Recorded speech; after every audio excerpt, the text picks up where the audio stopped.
আর কোরআন বলতেছে বিসমিল্লাহ, ইন্নাল্লাযীনা ইউকাতিলুনা ফি সাবিলিহি সাফফান কাআন্নাহুম বুনয়ানুম মারসুস। কোরআন এবার আপনাকে বলতেছে, আল্লাহর বান্দা, রবের ভালোবাসার পাত্র যদি হতে চাও, রব ওই বান্দাদেরকে ভালোবাসেন যারা যুদ্ধের ময়দানে সীসা ডালা প্রাচীরের ন্যায় যুদ্ধ করে, তাদেরকে রব ভালোবাসেন। এবার আমি নিজের মধ্যে মিলালাম যে আমি তো আকাশে বিজলি চমকে দিলে আমি ভয় পেয়ে যাই, আমি কিভাবে যুদ্ধের ময়দানে যুদ্ধ করব? আমি তো কাপুরুষ বীর পুরুষ নই, আমার ভিতরে তো রবের ভালোবাসার যোগ্যতার এই গুণটা আমার ভিতরে নাই। একটা একটা করে কোরআন আমাকে 6টা গুণের কথা বলল। কোরআন প্রথমে বলেছে মুত্তাকির গুণ অর্জন করো, রবের ভালোবাসা পাইবা। আমি দেখলাম মুত্তাকির গুণ আমার ভিতরে নাই। 2 নম্বর কোরআন আমাকে বলেছে ইহসানকারী অনুগ্রহের গুণ তোমার ভিতরে নাও, তুমি রবের ভালোবাসার বান্দা হবা। আমি দেখলাম এই গুণ আমার ভিতরে নাই। 3 নম্বর কোরআন আমাকে বলেছে ধৈর্যশীলের গুণ তোমার ভিতরে নাও, তাহলে তুমি রবের ভালোবাসার বান্দা হতে পারবা। আমি দেখলাম ধৈর্যশীলের গুণ আমার ভিতরে নাই।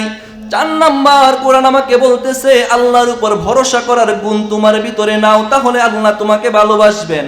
আমি দেখলাম আল্লাহর উপর ভরসা করার গুণ আমার ভিতরে নাই। 5 নম্বর কোরআন আমাকে বলল ইনসাফকারীর গুণ তোমার ভিতরে নাও, তাহলে আল্লাহ তোমাকে ভালোবাসবেন।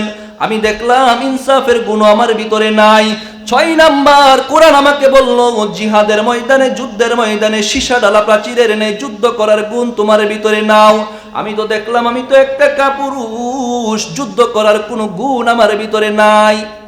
তাহলে কি আমি আল্লাহর ভালোবাসার বান্দা হতে পারবো না?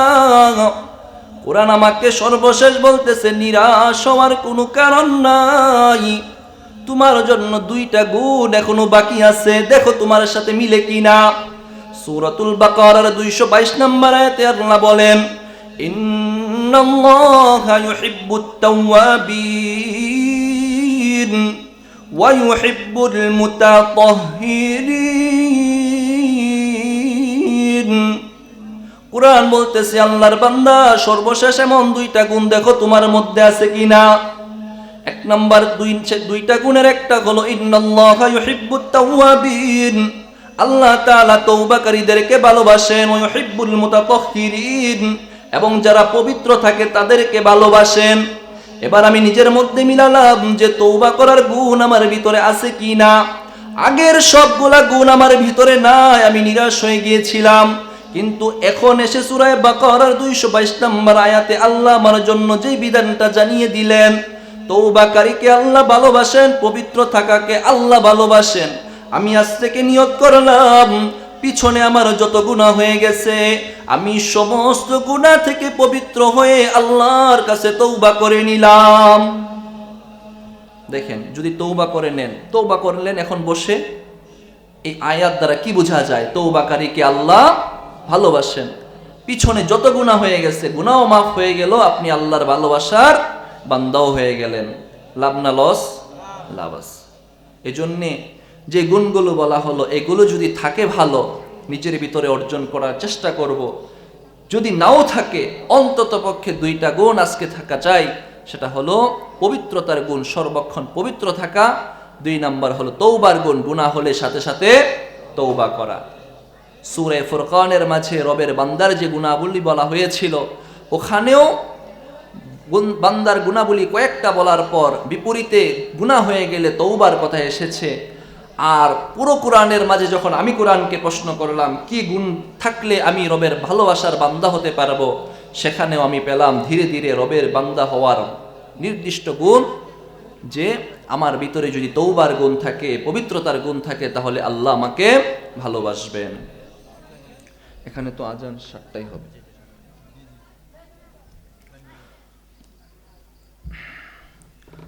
রবের বান্দার যে গুণ সূরা ফুরকানের মাঝে চলতেছিল, আমরা কিন্তু মাঝখানে ছিলাম, শেষ হয় নাই, আরো 1-2টা গুণ বাকি আছে। শুনবেন তো ইনশাআল্লাহ? ঠিক আছে।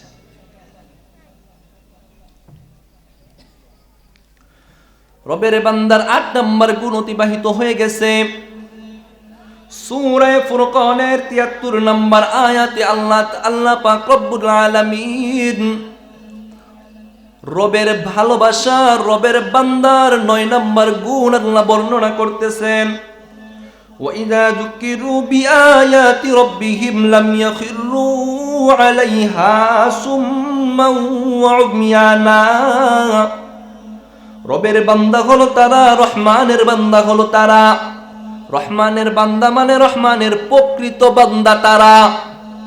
রহমানের বান্দা তো সবাই, কাফের মুশরিক বেঈমানও তো আল্লাহর বান্দা, কিন্তু তারা তো প্রকৃত বান্দা না।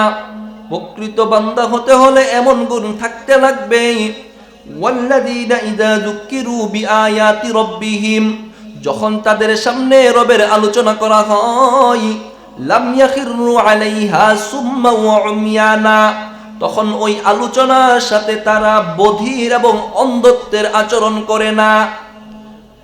জাহিলিয়াতের যুগে কোরআনকে যখন কাফের মুশরিকদের সামনে তেলাওয়াত করা হতো, তখন তারা নাক ছিটকাইতো, মুখ বেসকি দিয়ে চলে যাইতো, পিস পা হয়ে চলে যাইতো। আজকালকে আমাদের সমাজেও একদল আছে কোরআনের আলোচনা শুনতে চায় না, কোরআন হাদিসের আলোচনায় বাধা দিতে চায়, মুখ বেসকিয়ে চলে যায়। রবের বান্দার পরিচয় হলো এটা, রবের বান্দার সামনে যখন কোরআনের আলোচনা করা হয়, তখন সে অন্ধ এবং বধিরের আচরণ করে না। ৯ নম্বর গুণ অতিবাহিত হলো। ১০ নম্বর গুণ আল্লাহ তাআলা সূরা ফুরকানের ৭৪ নম্বর আয়াতে বলেন, ওয়াল্লাযীনা ইয়াকুলুনা রাব্বানা হাব লানা মিন আজওয়াজিনা ওয়া যুররিয়াতিনা কুররাতা আ'য়ুনিন ওয়াজআলনা লিল মুত্তাকিনা ইমামা।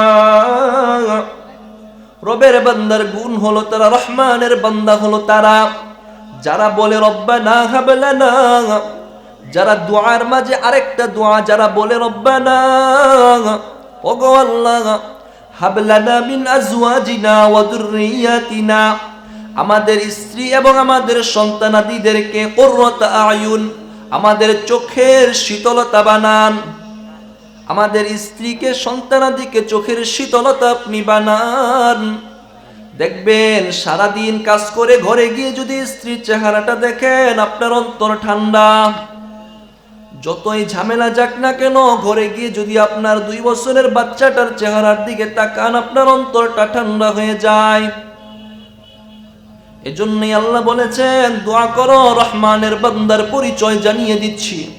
তুমি দোয়ার মাঝে এইভাবে তোমার স্ত্রী সন্তানের জন্য দোয়া চাইবা, রব্বানা হাব লানা মিন আজওয়াজিনা ওয়া যুররিয়াতিনা কুররাতা আ'য়ুন, ওগো আল্লাহ, আপনি আমাদের স্ত্রী এবং সন্তানদেরকে চক্ষু শীতলতা বানান।